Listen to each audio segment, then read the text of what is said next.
Now we're going to try to answer some of the questions that we asked in the previous video. So this part of this part as well is sponsored by my anonymous friend, and we would like to bless him that in the merit of helping us spread the teachings of the Torah, he should have a year full of success in every way.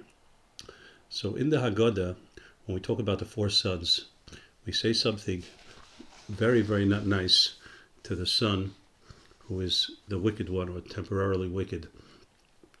We say that because of the attitude that you're displaying, Ilu hayasham loy hayanigal. If you had been in Egypt, you would not have been redeemed. You would have to stay behind. That's what kind of person you are, which seems to be very out of place, because we know that we have a tradition that no Jew will be left behind. Every Jew eventually will be reunited with God and with the Jewish people, no matter how distant they feel, and no matter how much they feel that they do not want to be part of the Jewish people. A person is a Jew, will always remain a Jew, and eventually he will return to the Jewish people and return to God. So how do we make such a statement to the son who's a Rasha, and we say you would have been stuck in Mitzrayim, you wouldn't have left with the Jewish people, and you would have never have been part of our nation? But in fact, we see that that actually is the case. In Shemais, in the book of Exodus 13:18, the pasuk says, the verse says that when the Jews left Egypt, it says v'chamushim olu b'nei Yisrael me'eretz Mitzrayim.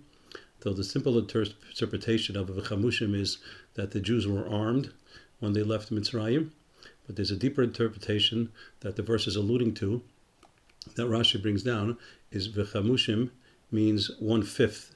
It comes from the word chomesh, a fifth. So that means that only 1/5 of the Jews left Egypt, which means if there were 2 million Jews that left Egypt, because we said there were 600,000 males between the ages of 20 and 60, so if you do the math, with all the males and all the females, there were about 2 billion. So that means that it's actually shocking. That means 8 million Jews died. That's more than the Holocaust. When did they die? In order that the Egyptians should not celebrate the death of the Jews, so God had them all die during the 3 days of darkness when the Egyptians weren't able to see anything. They weren't even able to move. So they didn't see all these Jews that they died and they were buried, and they didn't know about the whole story, but the Jews did know. And the death of 8 million is an enormous tragedy. So how is that possible? How is that possible that these Jews did not leave Egypt? And the question becomes even stronger. It says in chapter 14, verse 3 in Exodus, it says that when the Jews left Egypt, Paro had a change of heart and he wanted to chase after the Jews and bring them back to Egypt. They should be slaves again.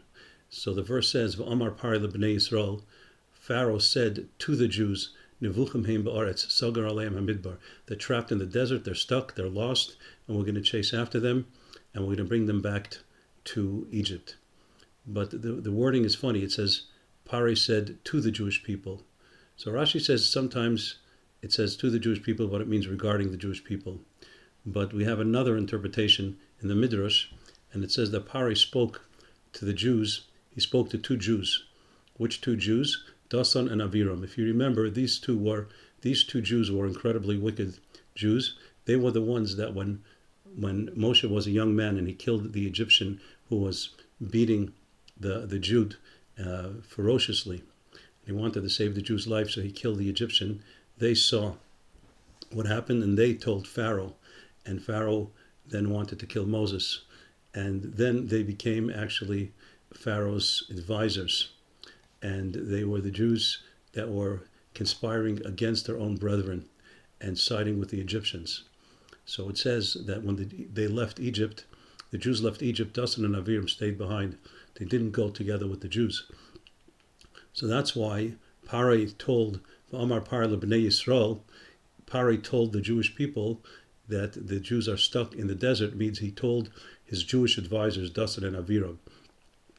But something is very, very fascinating. The rabbis teach us that when the Egyptians went to chase after the Jews, and then we had the splitting of the sea. So Datan and Aviram were on the side of the Egyptians. They were chasing the Jews, and they were together with the Egyptians. But then when they saw the Egyptians are dying, they ran for their lives, and God split the sea again just for them, just for these two Jews, that they should be saved. If you look at the verses, I don't want to spend time now, but if you look at the verses when it talks about the story of the splitting of the sea in Exodus 14, so you'll see that it mentions the splitting of the sea twice, in verse 22 and in verse 29. Take a look there. And the sages explained that the second time was a private Kriyas Yamsuf, a private splitting of the sea just for Datan and Aviram. So these two people were incredibly wicked. In fact, during the whole time in the desert, they tried every way to undermine the authority of Moses, and eventually they died. They were killed during the incident of Korach. But these were incredibly wicked Jews that sided with the Egyptians, that gave advice to Pharaoh against the Jews, that were chasing the Jews and trying to bring them back to Egypt. And nonetheless, these Jews were saved. Why were they saved? When 8 million Jews died because they didn't want to leave Egypt, but these two Jews who were incredibly wicked, they were saved. In the Haggadah we say, in the beginning of the Haggadah, we say, Avadam hayinu leparim b'Mitzrayim. We started off as slaves to Pharaoh in Egypt. And it says that if God would not have taken us out of Egypt, in fact, if God had not taken us out of there, we would still be slaves. Our children would be slaves, our grandchildren would be slaves, and so on.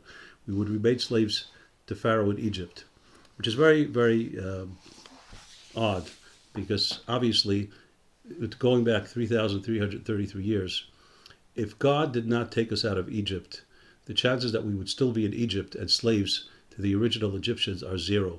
So why do we say in the Haggadah that if God would not have saved us, we still would have been slaves? After all these years, so many things would have happened. We surely would not have been slaves to Egypt. So what do we say?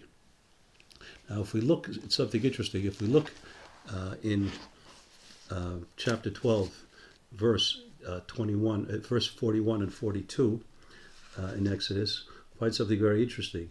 It talks about two Exoduses. It says in verse 41, it says, it was at the end of the 430 years, on that very day, that all God's people left the land of Mitzrayim.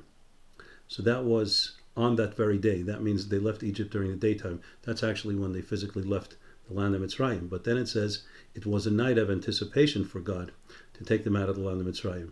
So that was a night that God was anxious and anticipating to take the Jews out of Egypt. So he took them out at night. So first we say they went out of Egypt by day, and then we say that they came out of Egypt at night. So there was 2 times that they left Egypt. So what's going on over here? So the answer is, and we have to talk very quickly, there's not a lot of time. You don't have a lot of time to listen. You're preparing for Pesach, and I don't have a lot of time either. But let's just get to the point. At the moment of midnight, what happened was something incredible. That's when the Jews actually became Jews. That's when they became God's children. How do you become God's children? God gave us a soul which is part of Him. We call that a chelik elikam imau, a part of God. Jews have a piece of God within them, and we became actually God's children. Now, how did that happen? So normally, when God deals with us, He can't deal with us, and He can't reveal His very core essence, because God is infinite, and we can't relate to God who's completely infinite. So God has to hide part of His being. And we call this, in the words of Kabbalah, tzimtzum. This is, God has to hide His infinite being and only reveal to us a very small part that we could relate to.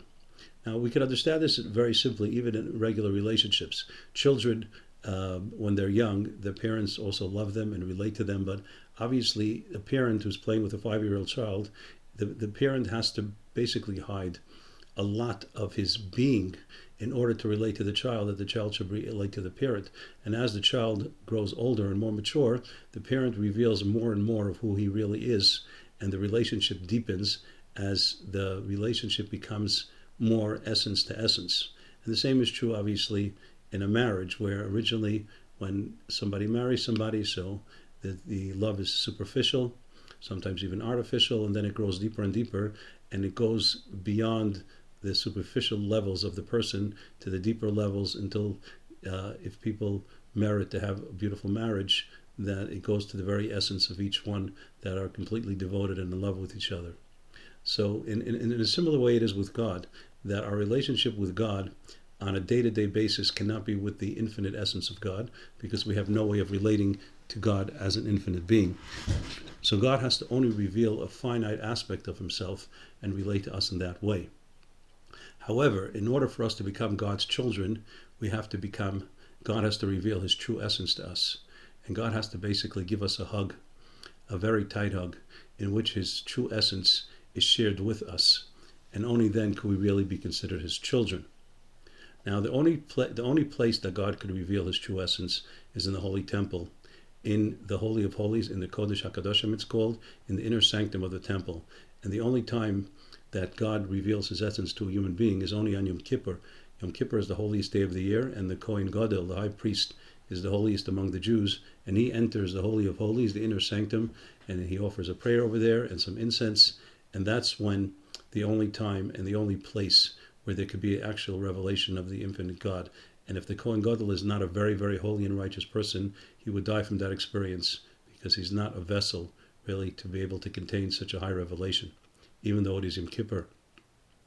So in order for God to embrace the Jewish people and make them his children, so there had to be, every single Jew had to change his house, had to transform his house into a private Beis Hamikdash, into a private holy temple, into his own Kodesh HaKadoshim, where the essence of God could be revealed. And the way this was done is that they had the sacrifice, the Korban Pesach, and they sprinkled the blood on the inside of the house, on the lintels and on the doorposts. And that way the house became an altar, and the house became a temple, and God was able to enter that holy temple that each Jew created for God, and embrace each Jew separately, and give him a hug, and share with that Jew the very essence of his being, and thus make him a son of God. Now this is the metaphor when we say that God jumped. We said, Pasach Hashem al bate b'nei Yisrael, God jumped from house to house. This is obviously a metaphor. God doesn't jump, but the idea of a jump is it's not linear, it's not straight, it's each point is a separate point when you jump. And the idea is that when God visited every single Jewish home, it was him and that Jew alone. It was as if there was no one else in the world. It was God and that person and that family that God embraced. So that's why we say that God jumped from house to house, even though it happened at the very same instant in time. It didn't take any time. God is above time, but God is able to do that. On the one hand, he embraced and visited every single Jewish home separately and individually, and embraced each family and hugged each family and imbued them with part of his very essence. And he did that to every single Jewish home separately, although he did it at the same time. And that's why it's such an important aspect, this jumping that we spoke about in the previous video. Why is it so important? And the Yontif is called Pesach, Passover, that God jumped from one house to the other, is because this really expresses the essence of Pesach, that God spent individual time with every individual family, embraced them and hugged them and kissed them and imbued them with the very piece of his essence, thus making them children to God. Now, God is not a dictator, so he only did that for the Jews who wanted it. So all the Jews were asked by Moses, do you want to be a child of God? Do you want to have a special mission? Do you want to have special powers to change the world, to bring light to the world, to bring godliness to the world, to bring morality to the world? It's going to be difficult. It's going to be a challenge. It's going to be very hard, but you will be given infinite powers to accomplish this incredible mission. Do you want to take this on? And unfortunately, 8 million Jews said, you know what? It's not for us. We can't see ourselves doing that. So God said, okay, it's not for you. It's not for you. So they had no purpose in living anymore. So therefore they died. They weren't killed as a punishment. They were killed because there was no purpose in their living anymore. They were born to be Jews and they decided not to, and God was not going to force them. So that's why they remained in Mitzrayim. Datan and Aviram were very evil people. They were extremely jealous of Moses, and they always tried to undermine his authority because they believed that they deserved to be leaders and not Moses. So they were very, very selfish. They were very arrogant people, but nonetheless, they still wanted to be Jews. So if you want to be a Jew, God says, okay, I don't care if you're bad or good. If you want to be Jewish, then come with me. And that's why they were able to leave Mitzrayim, and God even performed a special Kriyas Yamsuf, a special splitting of the sea just for them, because they wanted to be a child of God. They just didn't like Moses, and they just were fighting Moses. But as far as their relationship with God, they wanted to be Jewish. So this really is the Yetzias Mitzrayim that the pasuk talks about. We said there was two Yetzias Mitzrayim. One of them happened at midnight when God revealed Himself to every Jew. So this Yetzias Mitzrayim doesn't mean we actually physically left the land of Mitzrayim, because that was just a technicality. The Jews were essentially free to go because at midnight the Egyptians were begging them to leave already. So the fact that they were physically in Mitzrayim doesn't really mean anything. What happened at midnight was that not that the Jews left physically Mitzrayim, but Mitzrayim left the Jews. In other words, Mitzrayim comes from the word Meitzorim. It means a limitation. The Jews became really unlimited, and they were given infinite powers by God to accomplish the incredible mission that He placed upon them. So Mitzrayim, the limitations of Egypt, were taken away from the Jews. That's the Yetzias Mitzrayim. That's the main Yetzias Mitzrayim. That's the Yetzias Mitzrayim that we talk about, that God revealed Himself to the Jews at midnight and took them out of Egypt. Now, practically speaking, they left the physical land of Egypt only in daytime. The one who led them out of Mitzrayim was Moses, and that's why that it says in Bamidbar, in Numbers chapter 20, we quoted it in the previous video, Vayishlach Malach Vayetzienu Mitzrayim, that God sent an angel to take us out of Mitzrayim. Who was that angel? The angel was Moses. That means technically, by daytime, the one who led us out of Mitzrayim was Moses. And in Hosea, chapter 12, verse 14, we also quoted, it says, B'novi hal Hashem et Yisrael Mitzrayim, that through the prophet Moses, God took us out of Mitzrayim. That means physically we left Mitzrayim. That was after the daytime. But the real Yetzias Mitzrayim, when we became Jews and we left the limitations of Egypt, and we left the limitations of humanity, really, and we became Jewish, and we were given special and enormous powers to accomplish the great mission that God put on our shoulders, and we became God's children. That was the main Yetzias Mitzrayim, and that was not done only by God Himself, not through an angel, because it had to be done with God, and not only God, as He reveals Himself in a limited way, but the way God reveals Himself in His very true and infinite essence. Now, when God reveals Himself, obviously there is no place for arrogance and no place for any type of feeling of anything except being one with God.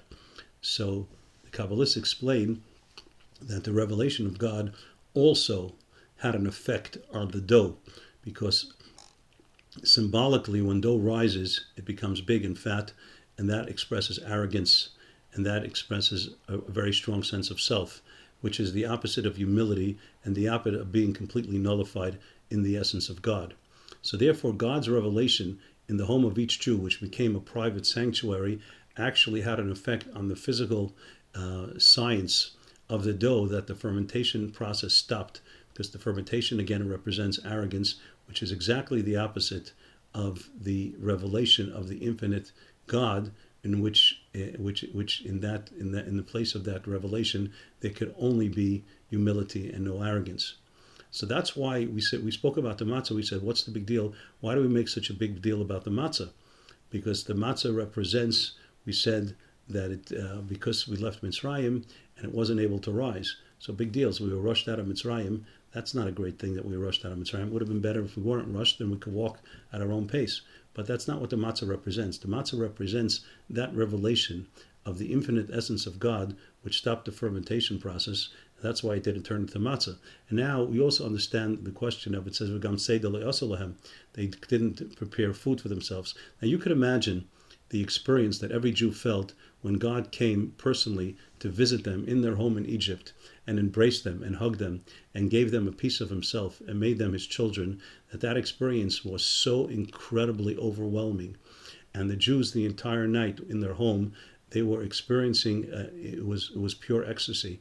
The Jews were being blown out of their mind and realizing that they became incredibly, from being slaves in Egypt, they became God's chosen people and they became God's children. Obviously, the last thing on their mind was to worry about what we have to eat. They realized that God is going to take care of them. They were completely not worried about the food. They were too busy being involved in that amazing experience and the revelation of godliness that the last thing on their mind was to prepare food. So that's why it says, we said they had plenty of time to do it, but they had no interest of doing it. So now we understand that the focus of the Seder is not really, we talk about freedom, it's not really being freed from slaves. That's something very superficial. It's much, much deeper. It's the freedom from being freed from the limitations of what it means to be a human being. A regular person has so many limitations. He is so into himself and into his own needs and focuses himself, and that limits a person from greatness. And God gave us the power to transcend the limitations of that and to be a great people and a people that devote themselves to God and to humanity and to the Jewish people. And may we all merit to re-experience that beautiful revelation on the night of the Seder, and you should all have a wonderful Yontif.